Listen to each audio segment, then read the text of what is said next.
तरुण और प्रज्ञदीप, आपका भी बहुत बहुत स्वागत है हमारे इस शो में। और आई एम श्योर कि आप बहुत रॉकिंग से कुछ सॉन्ग्स हमारे दर्शकों को सुनाएंगे, उन्हें एंटरटेन करेंगे। तो सबसे पहला प्रश्न हम सुनील शुक्ला जी से पूछेंगे और आपसे सर ये जानना चाहेंगे कि जब हमने आज जो विषय लिया है वो ये कि हिंदी का सही प्रयोग कैसे करें, तो क्या त्रुटियां हैं, कौन सी त्रुटियां हैं जो आमतौर पर हिंदी भाषा बोलते समय होती हैं लोगों से? राखी, सबसे बड़ी जो आवश्यकता होती है किसी भाषा के प्रयोग में वह है कि आप उसके व्याकरण का सही प्रयोग करें जी, अवसर के अनुकूल शब्दों का चयन करें जी, और उच्चारण सही करें। और यह दोष धीरे धीरे बढ़ती जा रही है। जैसे हम कोई शुभ सूचना है जी, तो अब दो शब्द हैं हिंदी के, आशंका और उम्मीद जी। तो अब अगर आप यह कहें कि हमें आशंका है कि राखी किशोर के भाई की शादी हो जाएगी जी, यह एकदम गलत शब्द है, नकारात्मक जी जी। हम कहते हैं कि हमें उम्मीद है कि मेरा सहपाठी भारतीय प्रशासनिक सेवा में उसका चयन हो जाएगा जी, ये सकारात्मक है। अगर आप ये कहें कि मुझे आशंका है कि मेरा सहपाठी भारतीय प्रशासनिक सेवा में उसका चयन हो जाएगा, बिल्कुल गलत है जी। तो अवसर के अनुकूल, सही व्याकरण के अनुकूल हम शब्दों का चयन, और जैसे हम कुछ कहना चाहते हैं, जैसे भी आपने बोलते समय कहा कि गोल्डा मायर इजराइल की पहली महिला प्रधानमंत्री बनी। तथ्य क्या है कि गोल्डा मायर दुनिया में के किसी देश की पहली महिला प्रधानमंत्री बनी जी। हमारे आपके कहने से संदेश क्या गया कि गोल्डा मायर इजराइल देश की पहली महिला प्रधानमंत्री है, जबकि सच्चाई है कि दुनिया में कोई महिला प्रधानमंत्री बनी वह थी गोल्डा मायर जो इजराइल की प्रधानमंत्री बनी। तो हम जब भी अपने कोई बात कहें, किसी वाक्य का की संरचना करें, तो ये मेरा व्याकरण सही हो, जब बातचीत करें तो मेरा उच्चारण सही हो। अब जैसे हम तमिलनाडु एक प्रदेश है, आप लोगों से बात कीजिए, कोई कहता है तमिलनाडु, कोई कहेगा तमिलनाडु, कोई कहेगा तमिलनाडु, जबकि सही शब्द है तमिलनाडु। तो हम व्याकरण का सही प्रयोग करें, शब्दों का सही प्रयोग करें और अवसर के अनुकूल शब्दों का चयन करें। यह भाषा के लिए, भाषा को जीवित रखने के लिए बहुत जरूरी है। कोई भी भाषा धीरे धीरे बढ़ती है, तो उस भाषा में दूसरी भाषाओं के, अपनी लोक भाषाओं के, डायलेक्ट्स के शब्दों को स्वीकार करने की भी क्षमता होनी चाहिए। बिल्कुल ऐसी कोई भाषा जीवित नहीं रह सकती जो एकदम स्थिर बनी रहे, जिसमें चीजों के शामिल होने की प्रवृत्ति न हो, आदत न हो। सुनील जी, हमारे साथ एक बहुत ही रेगुलर हमारे कॉलर हैं, वो जुड़े हैं, आइए उनसे जानते हैं वो क्या पूछना चाहते हैं। हेलो, नमस्कार जी, बोलिए। हेलो हेलो, नमस्कार। हेलो, हाँ, मैं श्री कृष्ण शरद बोल रहा हूँ जी। श्री कृष्ण जी। राखी जी, मेरी आवाज आप तक पहुँच रही है? जी, आपकी आवाज हम तक पहुँच रही है, आप प्रश्न पूछिए। श्री कृष्ण जी, आपकी आवाज हम तक बिल्कुल पहुँच रही है। ये है कि हिंदी के बारे में कहा जाता है कि जिसने जन जन की भाषा का रूप तराशा। जी, फोन कॉल डिस्कनेक्ट हो गई और बहुत खूबसूरत कोई बात वो बोल रहे थे। वह हिंदी को जनजन की भाषा के रूप में कुछ बात कहना चाहते थे। निश्चित रूप से जनजन की भाषा हो, जनजन की भाषा, कोई भी भाषा जनजन की भाषा कैसे बनती है जी? वह अनुवाद की भाषा न हो, वह हिंदी से है वह एक संस्कृत निष्ठ न हो, इतने कठिन शब्दों का प्रयोग न हो। आप बोलचाल की भाषा का प्रयोग करें, लेकिन बोलचाल की भाषा के प्रयोग करते समय आप व्याकरण की अनदेखी न करें जी, अवसर के अनुकूल शब्दों के चयन की अनदेखी न करें, और जो आप कहना चाहते हैं उसके अनुकूल आप शब्दों का चयन करें, अर्थ का अनर्थ न करें, तो वो भाषा अपने आप जनजन की भाषा होगी। जैसे हिंदी भाषा को हिंदुस्तानी भाषा, हिंदुस्तानी में उर्दू के भी शब्द शामिल हुए, फारसी के शब्द शामिल हुए, भोजपुरी के शब्द शामिल हुए, तो ये अलग की बात हुई। लेकिन जनजन की भाषा, अगर आप उस भाषण की शास्त्रीयता के साथ भाषा का प्रयोग करते हैं, तो ऐसा नहीं कि भाषा जनजन की भाषा नहीं हो सकती जी। भाषा के साथ छेड़छाड़ नहीं होनी चाहिए। और जब अगर आप हिंदी बोल रहे हैं तो हिंदी बोल रहे हैं, जो दुभाषी शब्दों का लोग प्रयोग करते हैं, बाइलिंगुअल हो जाएंगे, वो गलत है। इससे आप नई पीढ़ी को कि जो भाषा ज्ञान है उससे आप उससे अलग करते हैं, उसकी भाषा को कमजोर बनाते हैं जी। तो उम्मीद है कि श्री कृष्ण जी ने जो जन जन की भाषा पर जो वो प्रश्न करना चाह रहे थे, आपको उसका उत्तर जरूर मिला होगा।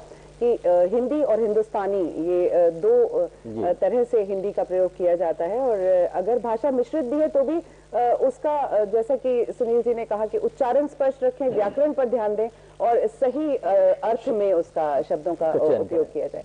और हम तरुण मिश्रा और प्रज्ञदीप की तरफ रुख करते हैं और आपसे ये जानना चाहेंगे तरुण कि आप स्टूडेंट हैं, जाहिर सी बात है, तो कब से ये शौक आपका म्यूजिक का डेवलप हुआ? मेरा शौक तो काफी पहले से शुरू हुआ है। At least I was in 7th या 8th में था मैं उस समय से ही। जी। तो मेरे भैया एक्चुअली हैं, वो गाते थे, तो उनका सुन के मुझे भी लगा कि यार मुझे भी ट्राई करना चाहिए। देन आई स्टार्टेड प्रैक्टिसिंग, तो धीरे धीरे डेवलप करा मैंने।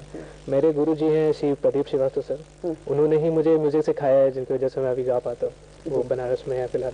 अच्छा, और आपकी ये जो जोड़ी है प्रज्ञदीप के साथ, ये कब बनी प्रज्ञदीप?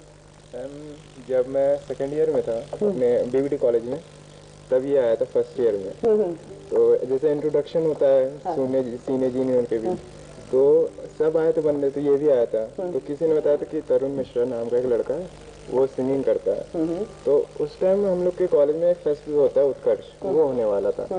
तो हमने कहा यार कोई है नहीं, अकेले करते हैं, कोई मिल गया है, तो देखा। तो वहाँ से आपकी जोड़ी बनी और अब तक आप लोग साथ में गाते हैं। तो तरुण बताइए हमारे दर्शकों को पहली पेशकश क्या होगी? बिल्कुल, पहला सॉन्ग जो मैं हम प्ले करने जा रहे हैं वो मैंने खुद लिखा और कंपोज किया है, with his help we are performing it. वो मैंने अपनी मम्मी के लिए लिखा था, and I am dedicating this song to जितनी भी माएँ हैं दुनिया की, सबको। क्या बात है, very nice, please enjoy it. जी। हर गम में मुस्कुराना तूने मुझे सिखाया, चाहे कितनी थी मुश्किल तूने मुझे संभाला। फिर आज क्यों तू छोड़ गई जब मुझको थी तेरी आस।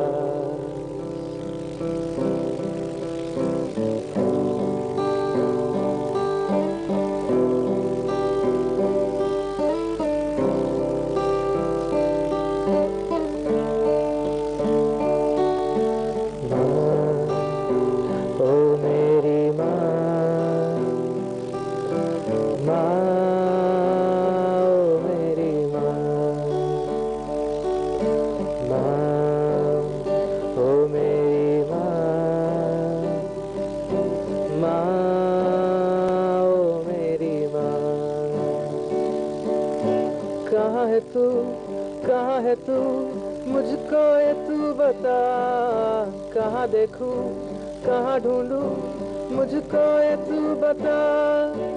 माँ ओ मेरी माँ, माँ ओ मेरी माँ, माँ ओ मेरी माँ,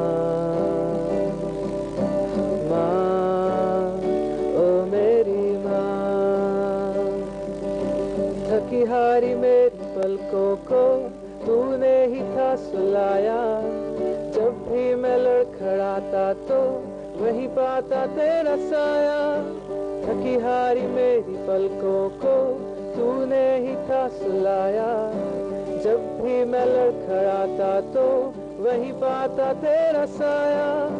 तू पास थी सदा मेरे बनके मेरा साया। फिर आज क्यों तू छोड़ गई न कोई मेरा सहारा। मैंने अब ये जाना तू क्या है मेरे लिए। तेरी आंचल में आके ही मिलता था सुकून मुझे।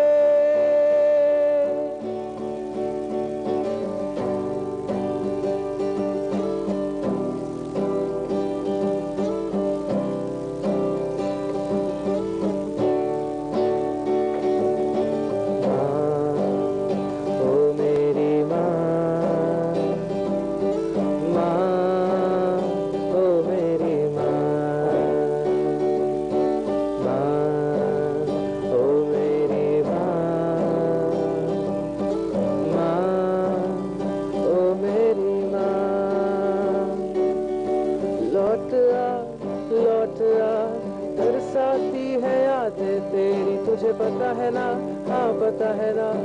तेरे बिन क्या है हालत मेरी मैंने अब ये जाना तू क्या है मेरे लिए, तेरी आंचल में आके ही मिलता था सुकून मुझे।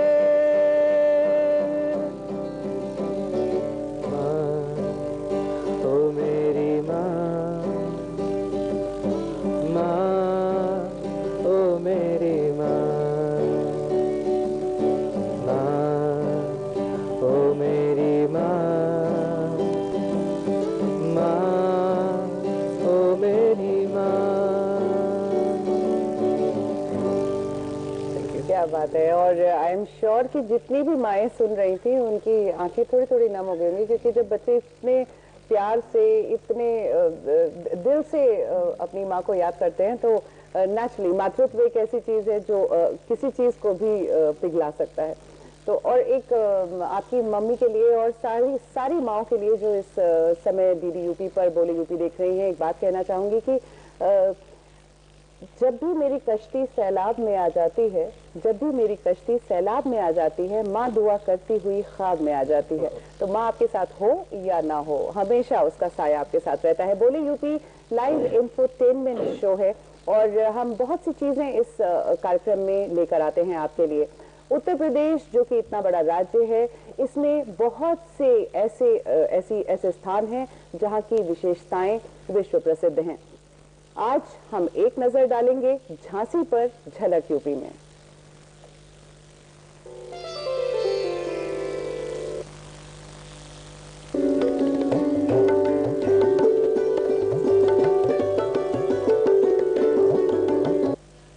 आइए अब इस नगर पर एक गहरी नजर डालते हैं।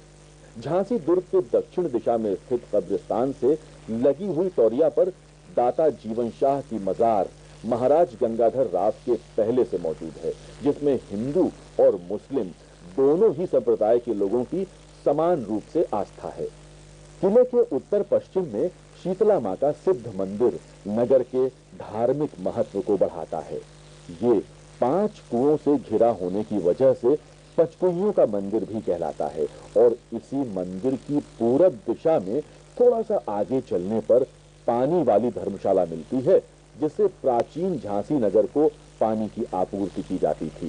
इसके चारों ओर देवी देवताओं के मंदिर बने हैं और इसी से लगा हुआ ये रहा वो ऐतिहासिक महत्व का गणेश मंदिर, जिसमें झांसी के महाराज गंगाधर राव के साथ मणिकर्णिका यानी मनुबाई छबीली का विवाह संपन्न हुआ था और वो उसके बाद झांसी की रानी कहलाई थी।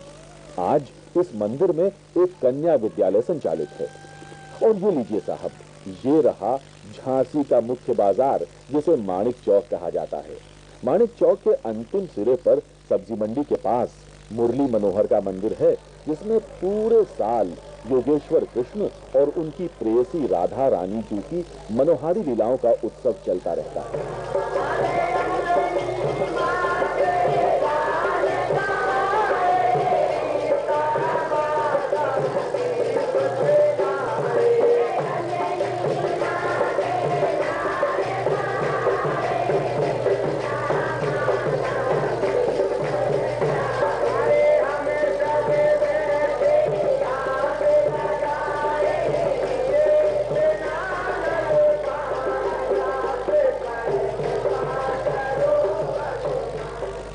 झांसी के पूर्वी कोने पर नारायण बाग के सामने ऐतिहासिक महत्व का लक्ष्मी तालाब अपनी वर्तमान दुर्दशा पर आंसू बहाता प्रतीत होता है।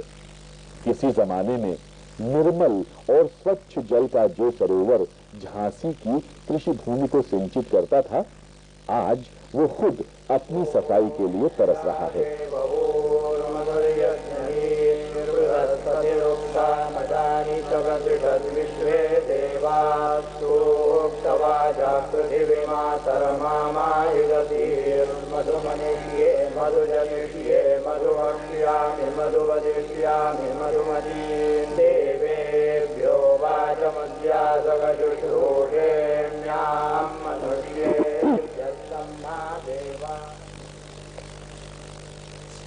बोले यूपी कार्यक्रम आप देख रहे हैं डीडी यूपी पर और मौसम एक ऐसी चीज है जिसका हाल हम हर रोज जानना चाहते हैं, और मौसम जब करवट लेता है तो किसी को कुछ बताकर ऐसा नहीं होता, लेकिन मौसम विभाग से कई बार निर्देश आते हैं और ये सूचना मिलती है कि हो सकता है बारिश हो सकता है क्लाउडी हो। तो आज मौसम का क्या हालचाल रहेगा, जेपी गुप्ता जी इस वक्त हमारे साथ हैं, जो कि निदेशक हैं मौसम विभाग के। आइए उनसे जानते हैं। हेलो हेलो जी, फोन लाइन में शायद कुछ प्रॉब्लम है और हमारा संपर्क उनसे स्थापित इस वक्त नहीं हो पाया, लेकिन हम कोशिश करते रहेंगे।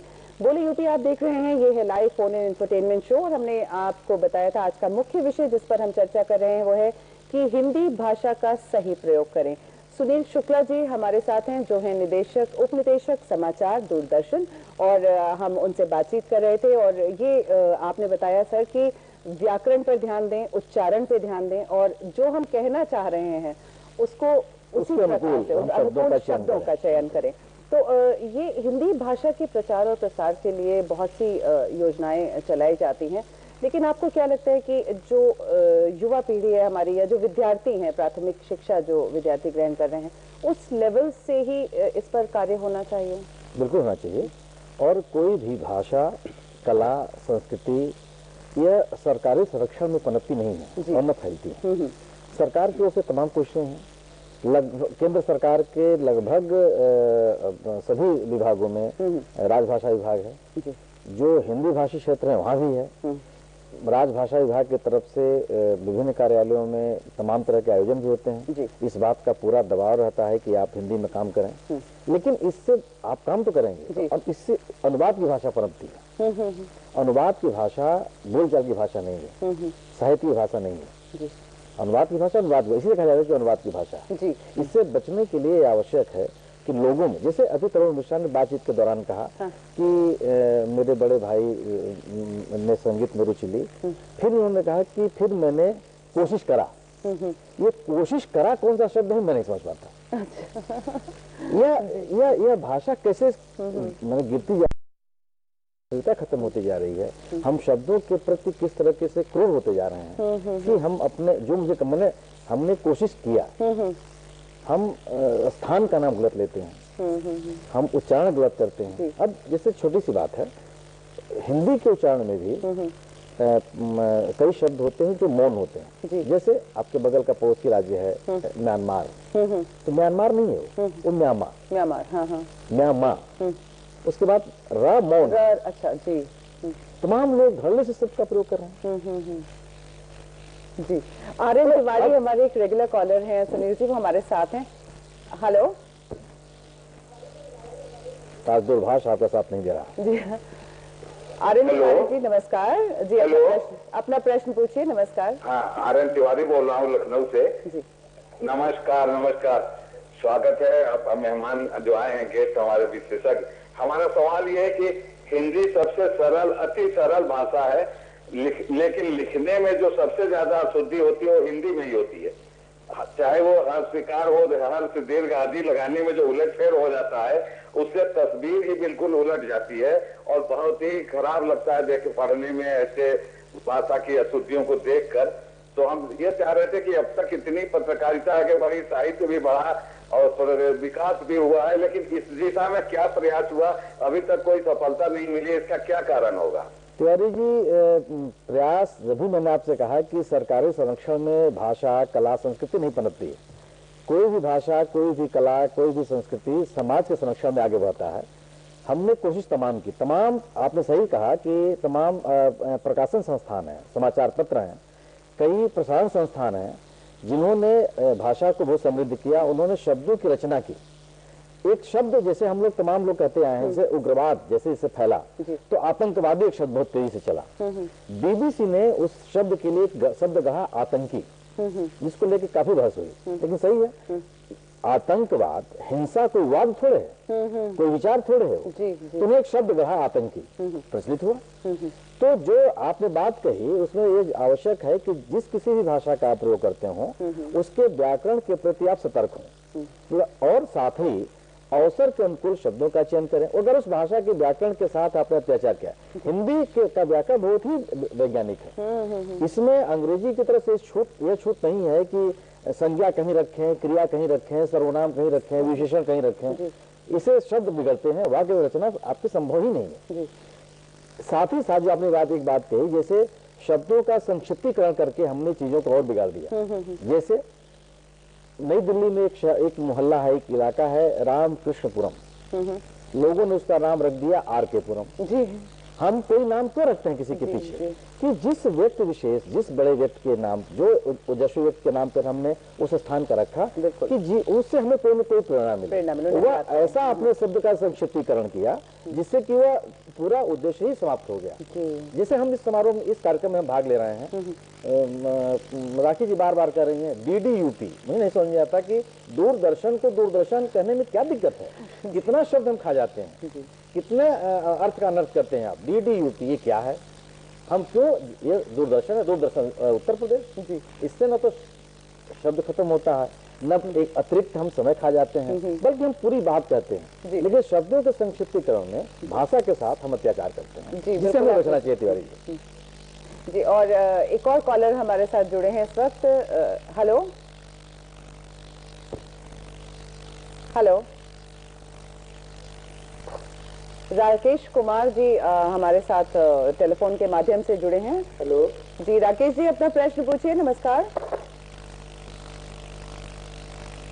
जी, बोलिए राकेश जी। जी नमस्कार। नमस्कार, मैं ये सुन रहे हैं क्या? जी हम सुन रहे हैं, आप अपना प्रश्न पूछिए। हाँ, मैं ये बोलना चाहता हूँ कि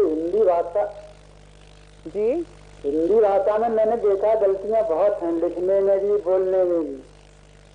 जैसे कि एक बार बहस छिड़ी थी आशीर्वाद से। किसकी? जी, जैसे आशीर्वाद। आशीर्वाद जैसे लिखते हैं ना जी, हाँ जी, तो कई लोग आशीर्वाद लिखते और कई जगह लिखा भी देखा।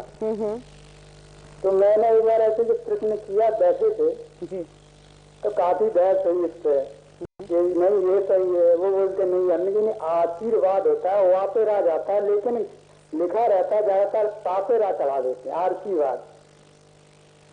जी राकेश जी, आपने बिल्कुल सही कहा। पहले तो ये आप जैसे आपने ही खुद कहा, आप बोलना चाहते हैं, सवाल यह है कि आप बोलना चाहते हैं या जानना चाहते हैं। शब्दों के प्रयोग की बात यही होती है जी। आप जानना चाहते हैं और कह रहे हैं कि मैं बोलना चाहता हूँ। जी जी, जो हिंदी के साथ राकेश जी सबसे अच्छी बात यह है कि जो बोला जाता है, जो हम उच्चारित करते हैं, वही हम लिखते हैं। जी बिल्कुल। और ऐसी भाषा के साथ तो किसी तरह का दोष हो ही नहीं सकता है। बिल्कुल। अगर हम यह ध्यान रखें कि हम क्या बोल रहे हैं, हम क्या कह रहे हैं, और वही हमको लिखना है, वही लिखना है। शब्द और इतना सही शब्द है, अंग्रेजी में आपके लिए कोई शब्द नहीं है। हम अपने से गर्ग साहब को हम आप कहते हैं जी, तुषार को हम तुम कहते हैं। हमारे पास दो शब्द है। किसी और बड़े आदमी के साथ महात्मा गांधी को महानुभाव कहते हैं जी। इतना शब्दों का चयन है, इतना समृद्ध भाषा है, शब्द इतने समृद्ध हैं कि हम अपनी बात को किसी भी तरह से कह सकते हैं जी, और पूरी प्रभावी तरीके से कह सकते हैं। बिल्कुल सही। लेकिन हम कोशिश करें और अपने आप को मूल शब्दों के चयन के प्रति हम सतर्क रहें। बिल्कुल। और जितना आप पढ़ते रहेंगे, जितना आप ज्ञान अर्जित करते रहेंगे, उतना ही आपकी भाषा समृद्ध होती है। और उत्तर प्रदेश का ये जो एक आईना है, बोले यूपी, जिसे आप दूरदर्शन उत्तर प्रदेश पर देख रहे हैं, उसमें एक खास सेगमेंट हम लेकर आते हैं, ज़बान बयां। ज़बान जो तर्ज बयानी का एक तरीका है। अगर हम कुछ भी विचार व्यक्त करना चाहते हैं, अपने मन की बात कहना चाहते हैं, तो एक माध्यम, एक जरिया होता है हमारी जुबान। हम उन अल्फाज का इस्तेमाल करते हैं, शब्दों का प्रयोग करते हैं और अपनी बात को सामने रखते हैं। आज ज़बान बयां में किस लफ्ज को हम लेकर आए हैं, आइए देखते हैं।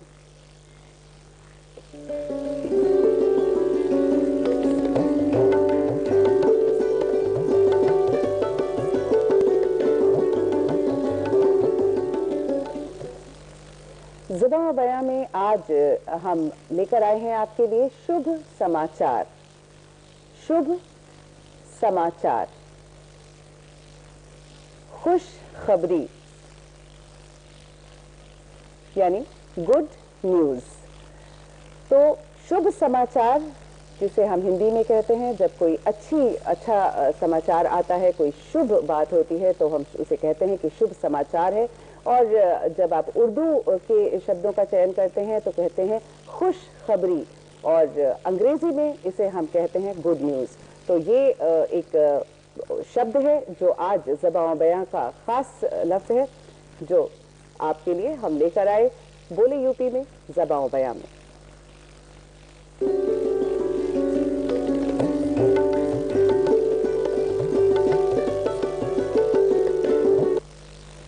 बोले यूपी में अब हम एक बार फिर एंटरटेनमेंट की ओर बढ़ते हैं और तरुण मिश्रा से हम जानना चाहेंगे कि उनकी अगली पेशकश क्या होगी। जो हमारा अगला गाना है वो एक इंग्लिश सॉन्ग है, तो hope you all like it. या we will.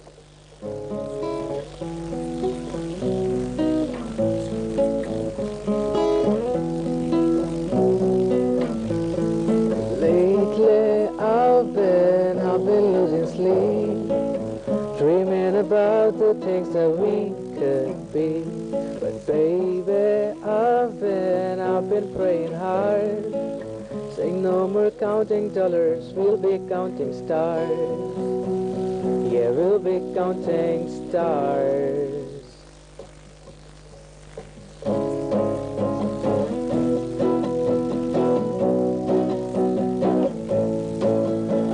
This life like a swinging wine, swing my heart across the line, and my face is flashing signs. Stick it out and ye shall find. Old, but I'm not that old. Young, but I'm not that bold. I don't think the world is sold, just doing what we told. Yeah, I feel something so wrong, doing the right thing. I feel something so right, doing the wrong thing. Couldn't lie. Everything that downs me makes me want to fly. I've been losing sleep, dreaming about the things that we could be. But baby, I've been playing hard. Say no more counting dollars, we'll be counting stars. Lately, I've been losing sleep, dreaming about the things that we could be. But baby, I've been praying hard. Say no more counting dollars, we'll be counting stars. Yeah, we'll be counting stars. I see her love and I feel it burn down this river every turn. Like the door, let her burn, make that money, watch it burn. Old, but I'm not that old. Young, but I'm not that bold. I don't think the world is sold, just doing what we're told. Yeah, I feel something so wrong, doing the right thing. I couldn't lie. Everything that kills me makes me feel alive. I've been losing sleep, dreaming about the things that we could be. But baby, I've been praying hard. Say no more counting dollars, we'll be counting stars. Lately, I've been losing sleep, dreaming about the things that we could be. But baby, I've been praying hard. Say no more counting dollars, we'll be counting stars. Yeah, we'll be counting stars. Oh, take that money, watch it burn, sing and deliver the lessons I learned. Make that money, watch it burn, sing and deliver the lessons I learned. Make that money, watch it burn, sing and deliver the lessons I learned. Make that money, watch it burn, sing and deliver the lessons I learned. Everything that kills me makes me feel alive. Yeah, and everything that brings you down makes you feel much more stronger. और ये जो infotainment का सिलसिला बोले UP में आप देखते हैं, ये हर बाउंड्री को, हर कहते हैं ना कि हर सीमा रेखा को पार कर जाता है। अगर बात करें कला की, music, art and love, they have no boundaries. तो एक बहुत ही बेहतरीन पेशकश आपने की Pragyadeep and Tarun. Thanks for such a beautiful performance. और सुनील जी के पास हम वापस आते हैं और हम बात कर रहे हैं कि हिंदी भाषा में का सही प्रयोग किस तरह किया जाए। तो शब्दों का सही चयन हो, व्याकरण का सही प्रयोग किया जाए। और जैसा कि आपने कहा कि हिंदी जिस लिपि में लिखी जाती है देवनागरी में, वो बहुत साइंटिफिक है। तो जो हम उच्चारण करते हैं वही हमें लिखना होता है बेसिकली। तो आप से एक चीज जानना चाहेंगे कि हिंदी पढ़ने की और बोलने की जो आदत है ये बहुत कम होती जा रही है, जो स्पेशली जो युवा पीढ़ी है उनमें, जो सोशल नेटवर्किंग साइट्स हैं, मैसेजिंग करते हैं, तो उसमें हर चीज में शॉर्ट फॉर्म का इस्तेमाल किया जाता है। तो इस पर हम जरूर आपसे बात करेंगे, लेकिन इस वक्त हबीबुल हसन जी से हम संपर्क हमने स्थापित किया है, जो कि एसपी ट्रैफिक है। तो हम उनसे जानेंगे कि क्या लखनऊ में यातायात व्यवस्था जी ओके। और टेलीफोन में वाकई कोई प्रॉब्लम है, हमारा संपर्क जो है नहीं स्थापित हो पा रहा है। तो सुनील जी, हमने जो अभी कहा इस पर हम आपकी प्रतिक्रिया चाहें। हम लोग जो बात कर रहे हैं, मैंने आपसे कहा कि कोई भी भाषा, कोई भी कला, कोई भी संस्कृति सरकारी संरक्षण में नहीं पड़ती, बिल्कुल। लेकिन भाषा के साथ साथ भाषा को आगे बढ़ने में रोजगार एक महत्वपूर्ण कारण है, उसको आगे बढ़ाने में। दुर्भाग्य यह है कि हिंदी भाषा के साथ ये स्थिति नहीं है आज की तारीख में। तो इससे जो युवा पीढ़ी के साथ यह है कि वो हिंदी के प्रति उनका रुझान कम हुआ है। लेकिन हिंदी पढ़ने के प्रति लोग, हिंदी नहीं पढ़ी जा रही है ऐसा नहीं है, हिंदी खूब पढ़ी जा रही है और लोगों की पढ़ने में रुचि है, किताबें खूब बिक रही हैं, लोग अच्छा साहित्य पढ़ना चाहते हैं और अच्छे साहित्य को पढ़ने को लेकर के लोगों में ललक है। यहाँ तक कि अंग्रेजी की जो अच्छी किताबें हैं, अच्छी पुस्तकें हैं, उनका भी हिंदी अनुवाद पढ़ना चाहते हैं और खूब पढ़ रहे हैं। आप अभी लखनऊ में ही जो पुस्तक मेला था, आप देखिए लाखों रुपए किताबें लोग ले आए, पढ़े, पढ़ रहे हैं। तो ऐसा ये एक सामान्य तौर पे यह नहीं कहा जा सकता कि हिंदी पढ़ने के प्रति लोगों में रुचि कम हुई है।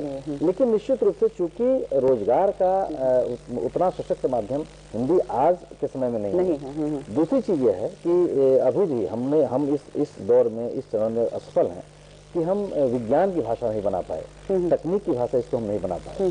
तो और विज्ञान और तकनीक के क्षेत्र में जो प्रबंधन की पढ़ाई है, उसमें हम इसको बहुत तेजी से आगे नहीं बढ़ा पाए। इसकी वजह से यह असुविधा जरूर हो रही है जी। लेकिन पूरी तरह से आप इसको हिंदी नकार दे, ऐसा भी नहीं। सुनील जी, इस पर हम चर्चा जारी रखेंगे। अब हबीबुल हसन जी हमारे साथ हैं, एसपी ट्रैफिक हबीबुल हसन जी, आपका बहुत बहुत स्वागत है सर।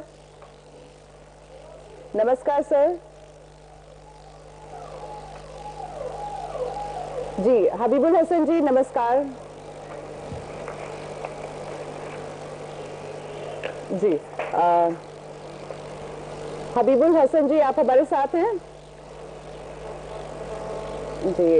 लगता है कि दूरसंचार व्यवस्था तकनीकी समस्या डेफिनेटली है। तो आपने कहा कि ऐसा नहीं है कि हिंदी पढ़ना लोगों ने बंद कर दिया है, बिल्कुल नहीं। लेकिन ये कि क्योंकि रोजगार की भाषा हिंदी नहीं बन पा रही है, कुछ विषय की ये मांग है, जैसे कि अब विज्ञान की पढ़ाई में अंग्रेजी का ही वर्चस्व है जी, और है अभी तक। हम हालांकि कई देश ऐसे हैं, चीन है जिसमें अपनी चाइनीज भाषा में अपने यहाँ पढ़ाई करता है विज्ञान की भी, जापान है जो इसने अपनी भाषा को विकसित किया। हम इसमें पीछे जरूर रह गए। तो यह हमारी सफलता है और हमारे छात्रों की, हमारे युवा वर्ग की मजबूरी है कि वह अंग्रेजी माध्यम से इन विषयों की पढ़ाई करेंगे। तकनीक, प्रबंधन, विज्ञान, इसकी साहित्य, आज भी हिंदी साहित्य पढ़ा जा रहा है। हिंदी में अच्छे साहित्य की मांग है और लोग अच्छा साहित्य पढ़ना चाहते हैं। और जो भी व्यक्ति, मैं यह कहना चाहता हूँ कि जो भी आप अंग्रेजी अच्छा बोलना चाहते हैं, अंग्रेजी साहित्य पढ़ें। हिंदी अच्छा जानना चाहते हैं तो हिंदी अच्छा बोलना चाहते हैं, हिंदी का अच्छा प्रयोग करना चाहते हैं आप, तो हिंदी का साहित्य। सुनील जी, हबीबुल हसन जी एक बार फिर हमारे साथ, बहुत अच्छी बात है, और हम उससे बात कर लेते हैं। हेलो जी, नमस्कार सर। बड़ी मुश्किल से आपकी आवाज हम तक पहुंच रही है। हेलो, नमस्कार सर, आप हमें सुन सकते हैं? हेलो हेलो हेलो जी, हबीबुल हसन जी, हम आपको सुन सकते हैं। दिक्कत है, मुझे लगता है कि ये कुछ तकनीकी समस्या जरूर है। और आपने कहा कि साहित्य का पढ़ना बहुत जरूरी है ना? हिंदी में जो लिखा है, जिस किसी भाषा को आप पढ़ना जानना चाहते हैं, आप अंग्रेजी जानना चाहते हैं, अंग्रेजी का साहित्य पढ़िए। अच्छा सुनील जी, एक चीज हम आपसे यहाँ पर जरूर इस पर हम आपका ध्यान लाना चाहेंगे कि अक्सर ये देखा गया है, जैसा आपने कहा कि रोजगार की भाषा नहीं है, शायद इस वजह से अंग्रेजी का वर्चस्व है अपने देश में। ये सब जगह नहीं है। कई देश ऐसे हैं जिन्होंने अपनी भाषा में, अपनी स्थानीय भाषा में विज्ञान को अपना विषय माध्यम बनाया, प्रबंधन को बनाया। उन्होंने भाषा को भाषा के तौर पर जाना, भाषा को सीखने के लिए वो दूसरे देशों में गए, अपने दूसरे देशों के विद्वानों को आमंत्रित किया, लेकिन विशेष की पढ़ाई के लिए माध्यम अपने ही भाषा के लिए, और उसको पशुपल्लित किया, बड़ी मजबूती के साथ किया। हम इसको हमें स्वीकार करना चाहिए कि हम नहीं कर पाए, हालांकि हमारी कोशिश जारी है। इस कोशिश में जरूर ये हुआ कि कई जगह ये भाषा अनुवाद की भाषा बनती चली गई, जिससे दिक्कतें आई, या दिक्कत आ रही है, इससे भी हमें बचने की कोशिश होनी चाहिए। लेकिन ये अगर हम कोशिश करें कि जो जिन विषयों की पढ़ाई आज भी अंग्रेजी माध्यम से हो रही है, अंग्रेजी भाषा की अनिवार्यता हम महसूस करते हैं, उसको हम दूर करें जी। और निश्चित रूप से इसके लिए सामूहिक प्रयास की जरूरत है। एक व्यक्तिनिष्ठ प्रयास। और जैसा कि सुनील जी बार बार कह रहे हैं कि सरकारी जो योजनाएं और स्कीम्स होती हैं, इनसे भाषा को किसी भी इतिहास से किसी कार्यक्रम में ऐसा नहीं हुआ कि सरकारी सुरक्षा में भाषाएं पनपी हों। बिल्कुल, समाज तो जरूरी है कि समाज जो है हमारा वो इसके लिए आगे आए और अपनी मातृभाषा को मात्र एक भाषा की तरह ना उसमें रुचि दिखाए, बल्कि उस भाषा को सशक्त बनाए। तरुण, क्योंकि वक्त हमारे पास सीमित होता है, तो जल्दी से चलते एक छोटी सी आपकी प्रस्तुति और हम चाहेंगे कि हमारे दर्शकों तक पहुंचे। फर्स्ट ऑफ ऑल सर, बहुत कुछ सीखने को मिला आज, थैंक यू वेरी मच। धन्यवाद। ये this is our last song, hope you will like it.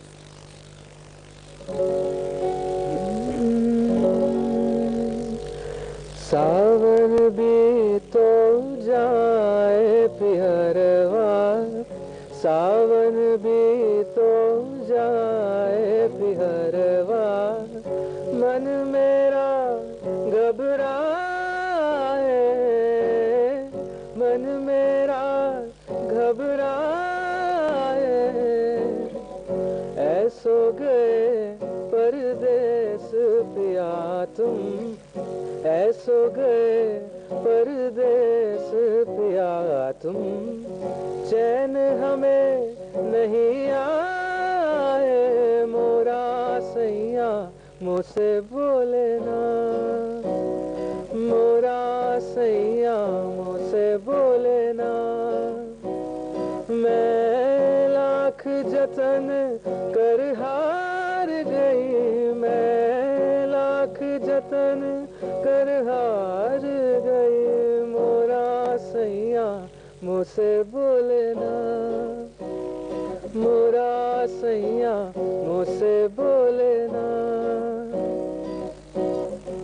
तू जो नहीं तो ऐसे पिया हम, तू जो नहीं तो ऐसे पिया हम, जैसे आंगना, जैसे सूना आंगना, नैन तिहारी राह निहारे, नैन तिहारी राह निहारे, नैनों को तरसाओ ना, नैनों को तरसाओ ना, मोरा सैया मुझसे बोले ना, मोरा सैया मुझसे बोले ना। क्या बात है। और वर्सेटिलिटी इनके परफॉर्मेंसेस में दिखी। एक आपने पॉप सॉन्ग सुनाया, एक ये काफी अच्छा सा शास्त्रीय इसमें फुट था, और अंग्रेजी में भी आपने अपनी प्रतिभा का प्रदर्शन किया। तो तरुण और प्रगदीप, बहुत बहुत धन्यवाद आपका। हम बोले यूपी में आपके लिए कुछ छोटे छोटे टिप्स लेकर आते हैं, जल्दी से बताते हैं कि आज की टिप्स आपको क्या बता रही हैं।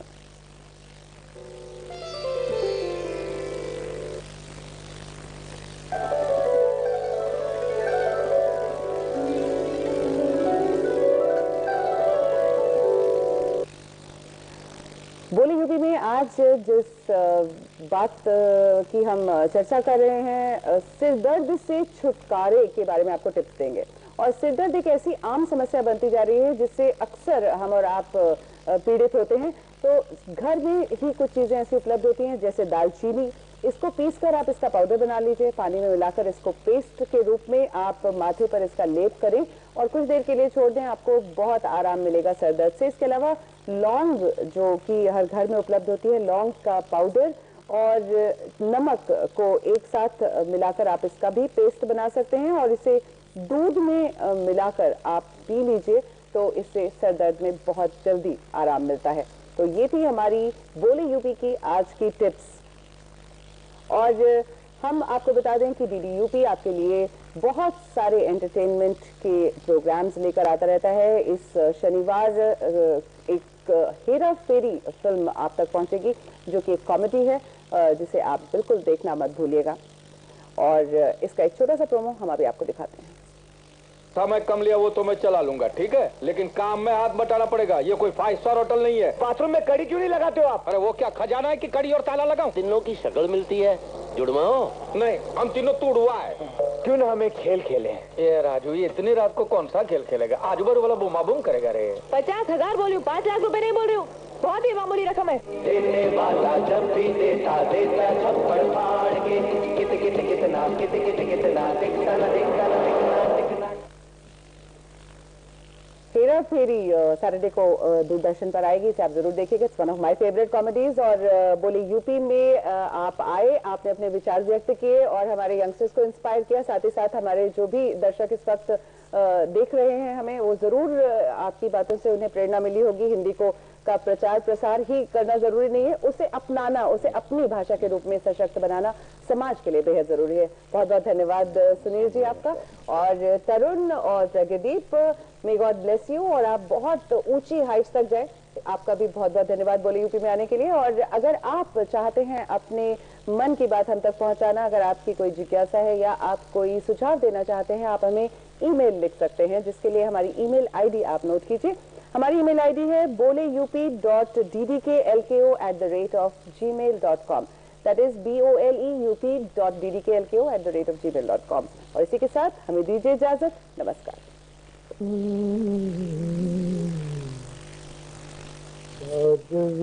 का चांद हो या आफताब हो, जो भी हो तुम खुदा की कसम लाजवाब हो। चौदहवीं का चांद हो या आफताब हो, जो भी हो तुम खुदा की कसम लाजवाब।